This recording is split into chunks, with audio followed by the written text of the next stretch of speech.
अगर इतना ही खोदना है, कल को कोई आके दावा करेगा संसद को खोद दो, कम से कम प्रधानमंत्री की डिग्री मिल जाएगी। भारत के प्रधानमंत्री जिन्होंने देश के बड़े बड़े फैशन डिजाइनरों को भी फेल कर दिया, इतना सज के चलते हैं, इतना सज के चलते हैं। प्रधानमंत्री इटली का चश्मा, आप जानते हैं, इटली की घड़ी, आप ये सब चीजें नहीं जानते। यहाँ हमारे नेता पे टिप्पणी हो रही है, आप नहीं बोल, गली गली में शोर है, संजय जी, नरेंद्र मोदी चोर है, कोई बात रिकॉर्ड पे नहीं जाएगी, नरेंद्र मोदी चोर कोई है। बात रिकॉर्ड पे नहीं जाएगी। भारत की क्या स्थिति है मान्यवर? मोदी जी के राज में क्या स्थिति है? 5%, देश के 5% लोगों के पास देश की 60% संपत्ति है और देश के 50% लोगों के पास मात्र 3% संपत्ति है। और पिछले 2012 से लेकर अगर 21 तक का आप रिकॉर्ड इनका देखेंगे तो 40% संपत्ति 1% लोगों के पास गई है। यह है इनकी समाजवाद की विचारधारा, यह है इनकी बराबरी की सोच, यह किस तरीके से ये भारत के अंदर गैर बराबरी को जन्म दे रहे हैं। समाजवादी आंदोलन में नारा लगता था, समाजवादी आंदोलन में नारा लगता था, जब तक दुखी इंसान रहेगा धरती पर तूफान रहेगा। नारा लगता था, रोटी कपड़ा और मकान मांग रहा है हिंदुस्तान। नारा लगता था, धन और धरती बट के रहेगी, भूखी जनता चुप न रहेगी। लेकिन आज भारत को इस हालत में इन्होंने पहुंचा दिया है मान्यवर, जहां पर 3% संपत्ति 50% लोगों के पास है और 5% लोगों के पास देश की 60% संपत्ति है। इसके आगे हमारा संविधान कहता है सेकुलरिज्म की बात, धर्मनिरपेक्षता, जिसका खुलेआम आप विरोध कर रहे हैं। ये एक ऐसी सरकार है, हमारे प्रधानमंत्री जी भारत के संविधान पे शपथ लेकर देश के प्रधानमंत्री बने। यहां पे बैठे हुए सांसद संविधान की शपथ लेते हैं, मंत्री संविधान की शपथ लेते हैं, लेकिन संविधान में लिखी हुई बातों को नहीं मानते। धर्मनिरपेक्षता से इनको मतलब नहीं है। हमको अगर दर्शन करना होता है मान्यवर, तो हम काशी जाते हैं, महाकाल का दर्शन करने उज्जैन जाते हैं, प्रभु श्री राम का दर्शन करने अयोध्या जाते हैं। लेकिन भाजपाइयों को जब दर्शन करना होता है तो ये मस्जिद में भगवान का दर्शन करने जाते हैं, मस्जिद में भगवान का दर्शन करने जाते हैं, मस्जिद में मंदिर खोज रहे हैं पूरे देश के अंदर। तो इसलिए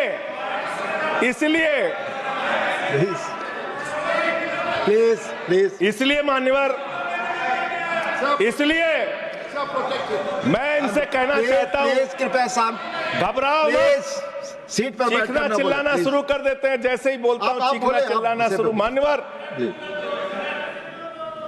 ये भारत खोदो योजना चला रहे देश में, भारत खोदो योजना। अरे मैं कहता हूं अगर इतना ही खोदना है, कल को कोई आके दावा करेगा संसद को खोद दो, कम से कम प्रधानमंत्री की डिग्री मिल जाएगी। उसका तो पता चल जाएगा कहां है। संसद खोद दो। ये भारत खोदो योजना बंद करो, इससे देश का विकास होने वाला नहीं है। आपने शिक्षा में क्या हालत की देश की? माननीय शिक्षा मंत्री जी यहां पे बैठे हुए हैं, मैं बताना चाहूंगा शिक्षा के स्तर को आपने कहां पहुंचा दिया। 11 लाख, अरे क्या क्या यहां बोला गया, मैंने खूब सुना है, आप ही लोगों से सीखा है। 11 लाख बच्चों को सरकारी स्कूल से दूर किया गया, 11 लाख बच्चों को।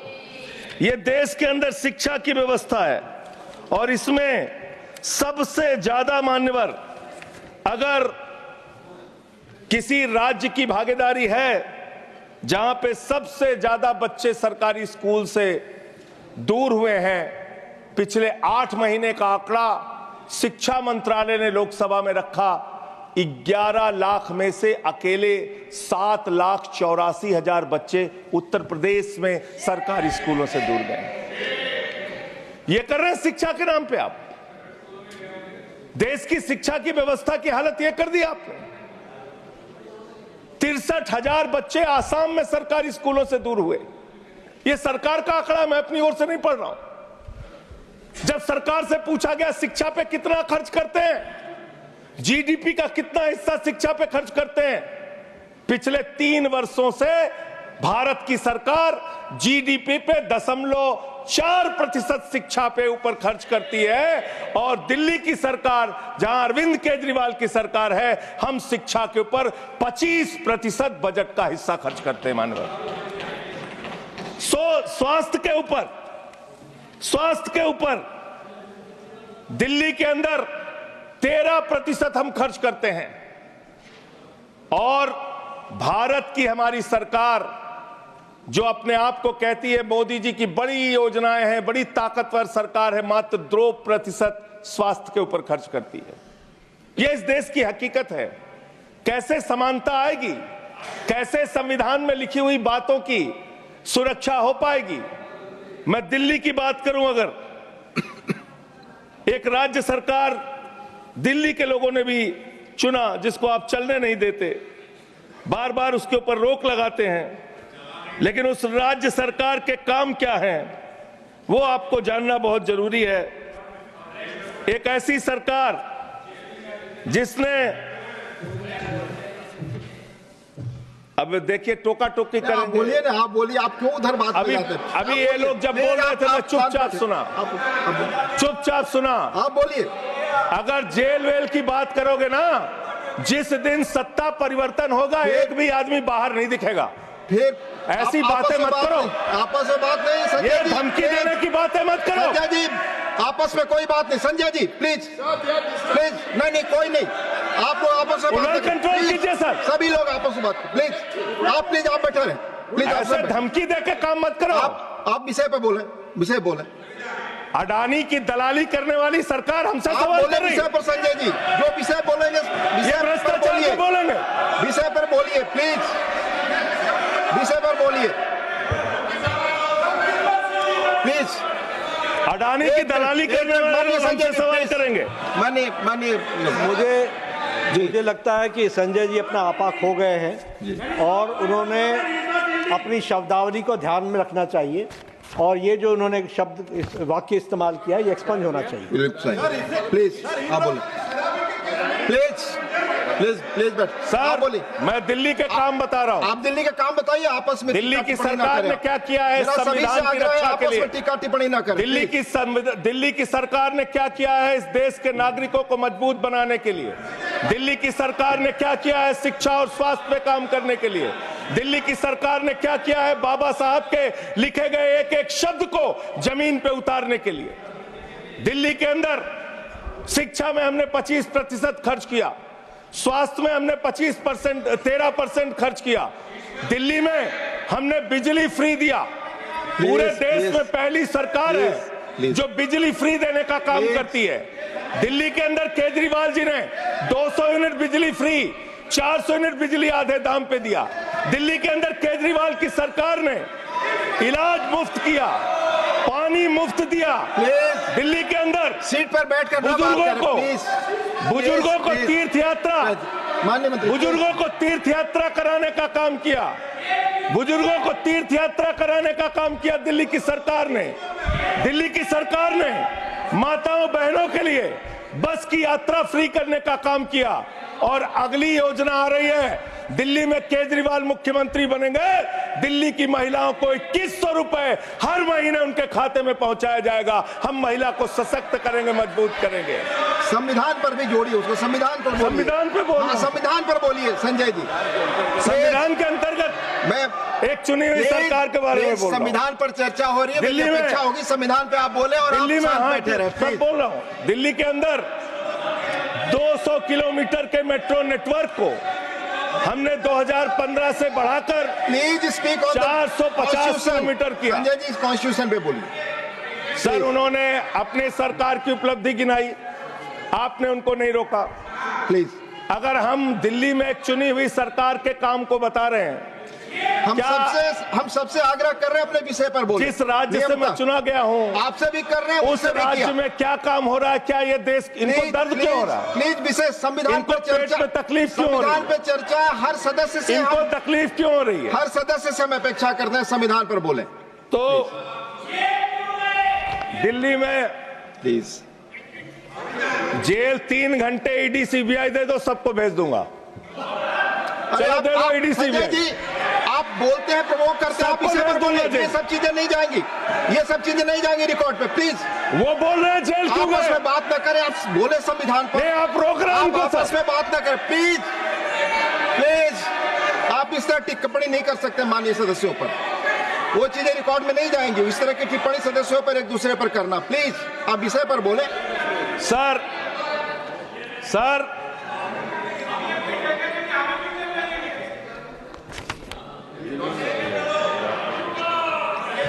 3 सर आप ही का चेहरा दिख रहा है सर। नहीं, मेरा चेहरा नहीं, चेहरा आपका दिख रहा, आप बोलिए तो सर आप बोलिए। ये लोग भ्रष्टाचार के खिलाफ जब बोलते हैं, भ्रष्टाचार के खिलाफ जब बोलते हैं भाजपा के लोग, तो लगता है ओसामा बिन लादेन अहिंसा पे उपदेश दे रहा है। ये भ्रष्टाचार के खिलाफ बोलेंगे। 3,02,000 करोड़ रुपए का ठेका इन लोगों ने इलेक्टोरल बॉन्ड के नाम पे लिया सर। 3,02,000 करोड़ रुपए का ठेका इन लोगों ने इलेक्टोरल बॉन्ड के नाम पे बोलिए दिया है। विषय पर प्लीज सर, विषय पर बोलिए सर। जो आप मालूम है कि विषय पर बोले, गाय काटने वाली कंपनी से चंदा लेने वाले लोग मेरे ऊपर सवाल उठा रहे हैं। आपस में बात नहीं, गाय काटने वाली कंपनी से चंदा लेने वाले लोग, प्लीज ये मंत्री कहाँ चुने हैं? आप विषय पर बोले संजय सर। देश के अंदर एक चुनी हुई सरकार है, संविधान के तहत वो सरकार चुनी हुई है, संघीय ढांचे का जिक्र उस संविधान के अंदर किया गया है, उसको आप क्यों नहीं मानते? दिल्ली की सरकार को क्यों नहीं चलने देते? हमारे सारे काम पे रोक क्यों लगाते हैं आप? आपने सबसे बेहतरीन देश की काम करने वाली सरकार, एक ऐसी सरकार, जब अमेरिका के राष्ट्रपति की पत्नी हिंदुस्तान आई तो मोदी जी ने पूरे देश का हवाला दिया। गुजरात का स्कूल देख लो, मध्य प्रदेश का देख लो, उत्तर प्रदेश का देख लो, हरियाणा का देख लो। उसने कहा हमें केजरीवाल का स्कूल देखना है, मनीष सिसोदिया ने जो स्कूल बनाया है वो स्कूल देखना है। ये काम हमने किया।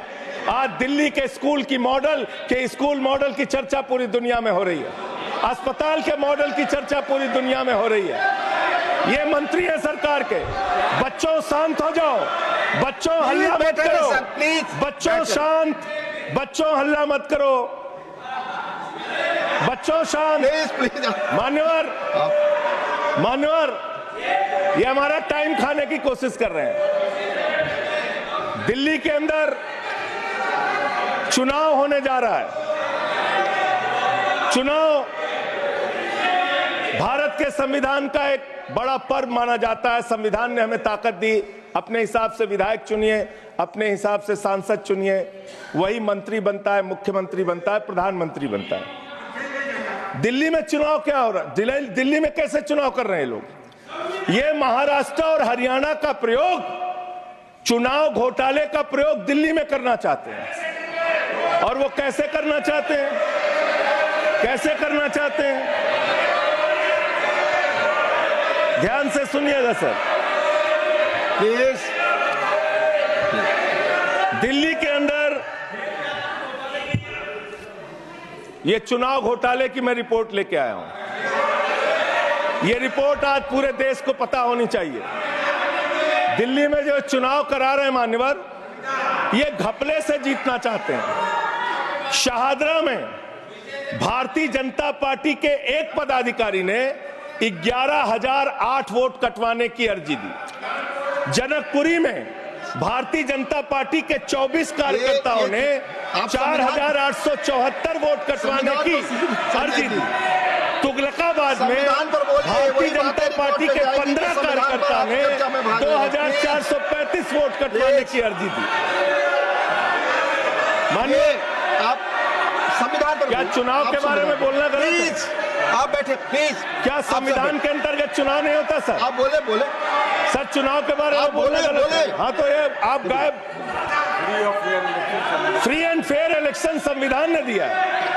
तुगलकाबाद में सर, तुगलकाबाद में एक बूथ है, बूथ नंबर 117, वहां कुल 1337 वोट हैं, उसमें से 554 वोट कटवाने की अर्जी 2 बीजेपी के कार्यकर्ताओं ने दी। पालम में भाजपा के 9 कार्यकर्ताओं ने 1641 वोट कटवाने की अर्जी दी। माननीय संजय जी, राजौरी गार्डन में सर चुनाव इसका चुनाव का अधिकार संविधान ने दिया। ऑथेंटिसिकेशन करेंगे। सर चुनाव का अधिकार संविधान ने दिया। आप जो आरोप लगा रहे क्या हैं हम उसको चुनाव के घपले पे नहीं बोलेंगे? यहाँ पे प्लीज, क्या चुनाव के घपले पे नहीं बोलेंगे? इसको ऑथेंटिसिकेट चुनाव हाँ ऑथेंटिकेट करूंगा, Authenticate करके आप ऑथेंटिकेट देखिए। करूंगा ठीक। Sir, I will authenticate it. Please. मैं ऑथेंटिकेट करूंगा सर, आपकी बात सुन लिया सर। हरिनगर में आप बैठ जाए जगह पे अपनी हरिनगर में भारतीय जनता पार्टी के 4 कार्यकर्ताओं ने 637 वोट कटवाने का आवेदन दिया। करावल नगर ने 2 कार्यकर्ताओं ने 3260 वोट कटवाने की अर्जी दिया। मुस्तफाबाद में एक व्यक्ति ने 534 वोट मैं नहीं कर रहा, I am not एल्डिंग sir, I am not एल्डिंग, leader of the house, I am not एल्डिंग। नहीं सर, ऐसे आप तो फिर ऐसे अलाउ एक करेंगे। मिनट आपको हम समय देंगे, आप देखिए। Leader of the house. नहीं, मैं एक ही बात स्पष्ट करना चाहता हूं कि जिस संविधान ने ये ताकत दी है कि वो वोटर्स लिस्ट के बारे में जो चर्चा कर रहे हैं कि उसको कटवाने का, वो प्रोविजन भी संविधान के अंतर्गत ही है। और उसमें देखने वाली बात यह है कि ये इतने दिन सत्ता पे कहीं रोहिंग्या और बांग्लादेशी के वोटों पर तो नहीं बने हुए थे। माननीय संजय जी, इतनी शानदार बात आज की है लीडर ऑफ द हाउस ने सर, मैं इनका नमन करता हूं। इतनी बढ़िया बात इन्होंने कह दी कि मैं इसका जवाब जरूर दूंगा। सर, इन्होंने कहा कहीं ऐसा तो नहीं जिनके नाम काटे जा रहे हैं वो रोहिंग्या हैं। हमारे उत्तर प्रदेश के भाई, हमारे पूर्वांचल के भाई, हमारे यूपी बिहार के भाई जो 40-40 साल से दिल्ली में रह रहे हैं, अपने श्रम अपने खून पसीने से दिल्ली को बना रहे हैं, आप उनको रोहिंग्या करें? आप उनको रोहिंग्या करें? हिम्मत कैसे हुई आपकी? हिम्मत कैसे हुई आपकी? आप बैठे। आप हमारे पूर्वांचल के भाइयों को रोहिंग्या कहेंगे? हिम्मत कैसे हुई आपकी? प्लीज बैठ। हिम्मत नहीं होनी चाहिए आपकी। आगे आगे बोले। पूर्वांचल के लोगों को ये बांग्लादेशी कह रहे हैं। मैं नाम पढ़ रहा हूं, राम सिंह बसंत विहार में रहते हैं, उनका वोट कटवाया गया। राम प्लीज बैठ जाए। बसंत विहार में रहते बैठिए, आप हैं। सब बैठिए, बैठिए। ये पता है सर, आपके सदन पर रखूंगा। ये हिंदू लोग हैं, हिंदू लोग हैं, इनका नाम राम है, इनका नाम राम है, राम, इनका नाम राम है, राम। प्लीज बैठे। छोटेलाल वर्मा, आप बैठे। छोटेलाल वर्मा, अंबेडकर नगर, बस्ती, आरके पुरम, दिल्ली, इनका नाम कटवाया गया। सोनिया, अंबेडकर नगर, बस्ती, आरके पुरम, इनका नाम कटवाने की अर्जी दी गई। संतोष कुमार, अंबेडकर नगर, बस्ती, आरके पुरम, इनका नाम कटवाने की अर्जी दी गई। आशा, अंबेडकर नगर, बस्ती, आरके पुरम, इनका नाम कटवाने की अर्जी दी गई। गीता, हरकेश, सुशील कुमार, नरेंद्र, सुमन, ये सारे नाम लेके आया हूं। ये हमारे यूपी के, बिहार के, ये दिल्ली में रहने वाले 40-40 साल पुराने रहने वाले लोग हैं। ये बांग्लादेशी नहीं है, ये रोहिंग्या नहीं है। इनको आपने रोहिंग्या और बांग्लादेशी कहा है। पूर्वांचल के लोग आपकी जमानतें जब्त कराएंगे दिल्ली के चुनाव में, देखना। सर, आप ही दिख रहे हैं, मेरी बात तो नहीं जा रही। आप ही बोल रहे हैं। सर आपको मैंने नाम पढ़ के बता दिया, ये लिस्ट यहां रखूंगा और मैं चाहता हूं ये ऑथेंटिकेट करने के लिए आपने कहा मैं नाम दूंगा, इसकी उच्च स्तरीय जांच कराइए कैसे इन लोगों के नाम कटवाने की अर्जी दी जा रही है। यही महाराष्ट्र में घोटाला किया इन लोगों ने, यही हरियाणा के अंदर घोटाला किया इन लोगों ने।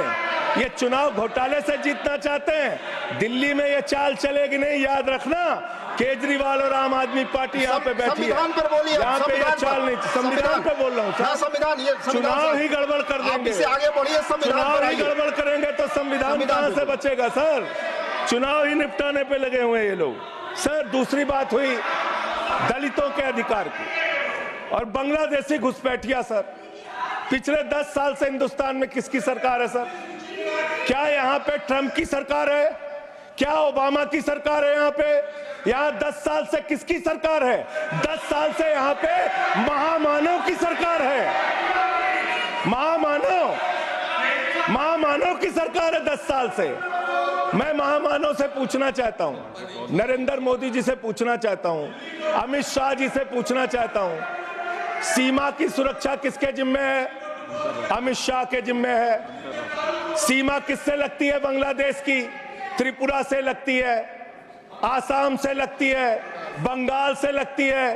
कोई बांग्लादेशी त्रिपुरा से, बंगाल से, आसाम से, झारखंड पार करके, यूपी पार करके, बिहार पार करके दिल्ली कैसे आ गया? आप लोग घास छील रहे थे क्या? आपकी सरकार घास छील रही थी क्या? कैसे आ गए भाई यहाँ पे बांग्लादेशी? और 10 साल में 10 बांग्लादेशी घुसपैठिया दिल्ली से भगाया हो तो उसका नाम बता दो, उसका नाम बता दो। 10 साल में 10 बांग्लादेशी घुसपैठिया दिल्ली से भगाया हो तो उसका नाम बताओ ना। राजनीति क्यों करते हो?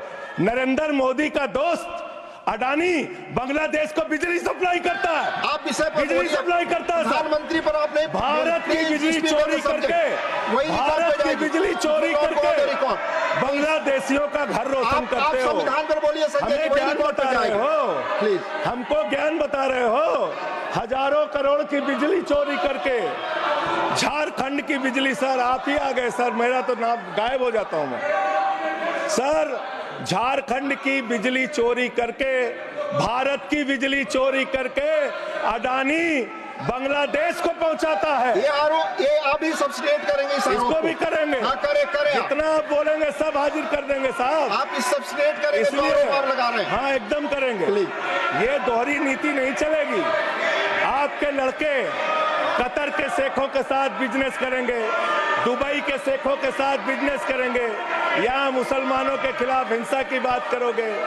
मैं एक बात इन लोगों को समझाना चाहता हूँ, दिल्ली चुनाव में आ रहे हो, शांति से आना, एकदम शांति से आना। यहाँ पे अगर गंदी राजनीति की, हिंदू मुसलमान किया तो हमने दिल्ली वालों को सिखा दिया है। जब तुम कहोगे हिंदू मुसलमान, वो कहेंगे स्कूल अस्पताल, स्कूल अस्पताल, स्कूल अस्पताल। आपको मैं बताना चाहता हूँ, यहाँ किसी भी तरह की तानाशाही और दादागिरी दिखाने की कोशिश मत करना। दिल्ली का चुनाव मुद्दों के ऊपर लड़िए, चुनाव का घोटाला मत कीजिए। चुनाव हार रहे हो तुम 3 बार से, तो तुम सोच रहे हो वोटर लिस्ट में गड़बड़ी करा देंगे। इससे काम नहीं चलेगा सर। हम काम की बात करते हैं, दलितों के अधिकार की बात यहाँ पे हुई, दलितों के अधिकार की बात। मान्यवर एसटी, एससी, ओबीसी, ये 3 कैटेगरी, एसटी, एससी, ओबीसी, ये तीन कैटेगरी में भारत सरकार के अंदर ज्वाइंट सेक्रेटरी लेवल पे और सेक्रेटरी लेवल पे 322 अधिकारी हैं। और सरकार का आंकड़ा है, मेरा नहीं। ये क्या कह रहे हैं? ये कह रहे हैं दलित एससी कैटेगरी के अनुसूचित जाति 16, एसटी 13, 39 ओबीसी और 254 जनरल कास्ट के लोग हैं। ये आपका दलितों, पिछड़ों और आदिवासियों के प्रति न्याय है। ये कर रहे हैं आप उनके साथ। लेटरल एंट्री के जरिए आप दलितों, पिछड़ों, आदिवासियों का आरक्षण खा रहे हैं। आप आईएएस की नौकरी में बहुत सारे बच्चे, 125 बच्चे हैं सर, जिनको इन्होंने क्रीमी लेयर के नाम पे आईएएस, पीसीएस, आईएफएस बनने से वंचित कर दिया। ये इनका इतिहास है। ये कर रहे हैं दलितों के साथ सर, मंदिरों में घुसने नहीं देते। इनकी मानसिकता ये है, इनकी मानसिकता ये है। इन्होंने अयोध्या में मंदिर का शिलान्यास किया। उस समय हमारे प्रधानमंत्री गए, मुख्यमंत्री उत्तर प्रदेश के गए, राज्यपाल भी गई। उस समय के राष्ट्रपति रामनाथ कोविंद जी को नहीं बुलाया इन्होंने। मंदिर के उद्घाटन में इन्होंने श्रीमती द्रौपदी मुर्मू जी को नहीं बुलाया, क्योंकि वो दलित समाज से थे, ये आदिवासी समाज से हैं। आपकी मानसिकता ये है।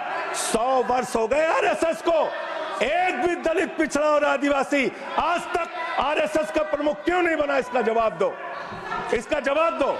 आप नफरत करते हैं दलितों से, पिछड़ों से, आदिवासियों से। यह आपकी मानसिकता है।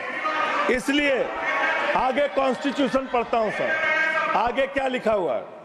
आगे लिखा हुआ है, डेमोक्रेटिक, लोकतांत्रिक भारत देश की जनता अपने प्रतिनिधि खुद चुनती है। वोट के माध्यम से सभी के वोटों का महत्व बराबर है। जनता के द्वारा जनता का प्रतिनिधि चुना जाता है।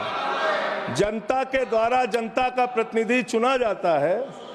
उसके बाद चुनने के बाद सरकार बनती है, और आप लोग खरीद फरोख्त करके, संविधान को तार तार करके, लोकतंत्र का गला घोट के महाराष्ट्र में सरकार गिराते हो, कर्नाटक में सरकार गिराते हो, मध्य प्रदेश में सरकार गिराते हो, उत्तरांचल में सरकार गिराते हो, अरुणाचल में सरकार गिराते हो।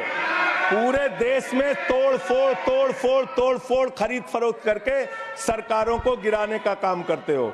इसीलिए मैं कहता हूं, जब ये लोकतंत्र के बारे में बोलते हैं, संविधान के बारे में बोलते हैं, हम लोग यहाँ विपक्ष की तरफ से खड़े होते हैं, चीख रहे हैं, चिल्ला रहे हैं, सोच रहे हैं इनसे डर के चुपचाप बैठ जाएंगे। एक बात याद रखना, ये देश बाबा साहब के संविधान से चलेगा, किसी मोदी और अमित शाह के फरमान से नहीं चलेगा। याद रखना, इसको याद रखना। और ये जो बार बार तुम्हारा गठबंधन ईडी से है, ईडी से तुम्हारा गठबंधन, सीबीआई से तुम्हारा गठबंधन, यहाँ इंडिया गठबंधन है, वहां ईडी गठबंधन है, ईडी गठबंधन है, ईडी गठबंधन। मान्यवर भ्रष्टाचार की बात मैं करूंगा। भारत के प्रधानमंत्री, जिन्होंने देश के बड़े बड़े फैशन डिजाइनरों को भी फेल कर दिया, इतना सज के चलते हैं, इतना सज के चलते हैं सर। प्रधानमंत्री, इटली का चश्मा, आप जानते हैं, इटली की घड़ी, आप ये सब चीजें नहीं जानते। यहाँ हमारे नेता पे टिप्पणी हो रही है, आप नहीं बोल रहे हैं, आप नहीं बोल सकते। हमारे नेता पे टिप्पणी हो रही है, आप नहीं बोल रहे हैं। प्रधानमंत्री पर आप टिप्पणी नहीं कर सकते। हमारे नेता पे, संवैधानिक केजरीवाल पे टिप्पणी हो रही है, आप नहीं बोल रहे हैं। आप please speak on the subject. हमारा टाइम बचा है सर। हाँ, तो आप बोले, सब्जेक्ट पर बोले, सब्जेक्ट पे बोल। हाँ, ये टिप्पणियां नहीं जाएंगी आपकी रिकॉर्ड पे। सर बच्चों शांत हो जाओ, बच्चों शांत हो जाओ, बच्चों शांत, प्लीज, बच्चों शांत हो जाओ बच्चों। मानवर, न्याय की बात, भारत का संविधान सभी नागरिकों को सामाजिक, आर्थिक, राजनीतिक स्तर पर न्याय देने का वादा करता है। ये न्याय दे रहे हैं भारत के लोगों को सर, ये न्याय कर रहे हैं भारत की जनता को, ये न्याय दे रहे हैं। आज चुनी हुई सरकारों को,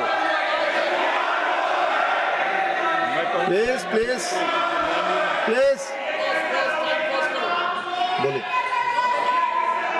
बोलिए, अपने विषय पे बोलिए।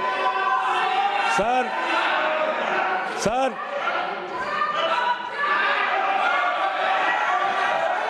ये अगर यहाँ नारा लगाएंगे आप इनको रोक नहीं रहे हैं। मैं बोल रहा हूँ उनको भी और आपको भी। नहीं, वो नारे लगा रहे हैं। आपने शुरू किया, माननीय प्रधानमंत्री पर टिप्पणी नहीं, आप मैं जानते अगर हैं, यहाँ आप नारा नहीं कर लगाऊंगा। सकते। प्लीज आप इसे पर बोलिए, संविधान पर बोलिए। तो इसलिए मैं ये कहना चाहता हूं, जरूरत से ज्यादा उतना ही काम करो जितना ठीक लगे। आप इधर बोले, आपस में बात ना करें। जरूरत से ज्यादा मत उड़ो। संजय जी प्लीज, जरूरत से ज्यादा मत उड़ो। संजय जी आप गली गली में शोर है। संजय जी, आप नरेंद्र प्लीज। मोदी चोर है। कोई बात रिकॉर्ड पे नहीं जाएगी। नरेंद्र मोदी चोर कोई है। बात रिकॉर्ड पे नहीं जाएगी। Not go please, it will not go on the record. नहीं, please go back to your seats. नहीं नहीं, आप ये गलत, नहीं सर, आप दुरुपयोग कर रहे हैं समय का। नारा कैसे आप केजरीवाल दुरुपयोग को कर रहे हैं। बोल रहे हैं? प्लीज केजरीवाल को कैसे बोल रहे आप हैं? सब पीछे जाए। आप प्लीज, आप पीछे जाइए। प्लीज नागर जी, प्लीज आप पीछे जाइए। आप पीछे पर बोलिए। इनको चुप कराइए सर। आपने जो भी प्रधानमंत्री जी पर टिप्पणी की है और जो भी नारे उनके खिलाफ लगाए, रिकॉर्ड ये पे भी नहीं बोलिए जाएगा। कि मुख्यमंत्री पर जो टिप्पणी की है वो भी जाएगा। आप बोलिए, वो भी हट जाएगा। आप पहले बोले, वो भी हट बोले, जाएगा। आपका समय खत्म होगा, मैं खत्म करूंगा। प्लीज मान्यवर, पिछले दिल्ली के अंदर कानून व्यवस्था की क्या हालत है? कल हमने महिला अदालत किया दिल्ली में। प्लीज देश की राजधानी दिल्ली आज अपराधों से सहमी हुई है, परेशान है। क्या हालत है सर? सर 2019 से महिलाओं के खिलाफ अपराध में दिल्ली में 41% वृद्धि हुई है। 14,000 महिलाओं के खिलाफ अपराध, हिंसा का अपराध, बलात्कार का अपराध 1 साल के अंदर हुआ है। हर दिन दिल्ली के अंदर 3 से 4 रेप की घटनाएं हो रही हैं और 2019 से 3500 रेप की घटनाएं हुई और प्रतिदिन दिल्ली में 5 से 6 महिलाओं को असॉल्ट किया जाता है। ये आंकड़े हैं सर। 11 महिलाएं और बच्चियां प्रतिदिन किडनैपिंग का शिकार होती है दिल्ली में। ये दिल्ली की हकीकत है। देश की राजधानी में 33% रेप की घटनाओं में और 41% किडनैपिंग की घटनाओं में देश के 19 शहरों के मुकाबले वृद्धि हुई है। दिल्ली के अंदर ये कोर्ट है। सारे रिकॉर्ड रख दीजिएगा। हाँ, रख दूंगा। ये कोर्ट, दिल्ली के कोर्ट में सर आपको जान के हैरानी होगी, देश की राजधानी है दिल्ली, दिल्ली के कोर्ट में हत्या की घटना हुई। जज के सामने हत्या सर, जज के सामने हत्या की घटना हुई। आप बताइए। प्लीज ये नारे न लगाए, रिकॉर्ड पे नहीं जाएगा आपके नारे। प्लीज कृपया नारे न लगाएं आप, प्लीज।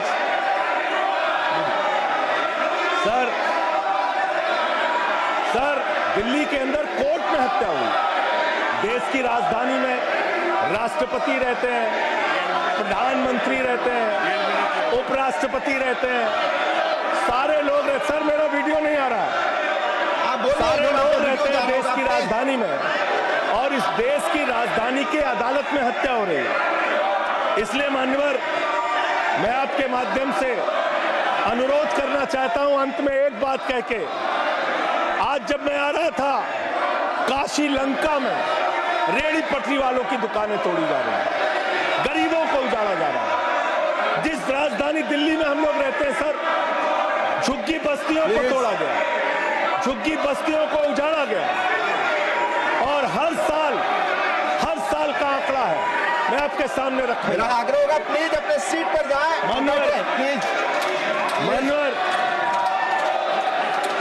मान्यवर, एक बशीर बद्र की लाइन है, लोग टूट जाते हैं, बस खत्म हो रहा है। लोगों के घर उजाड़े जा रहे हैं सर, फिर आप ही का चेहरा आ रहा है सर।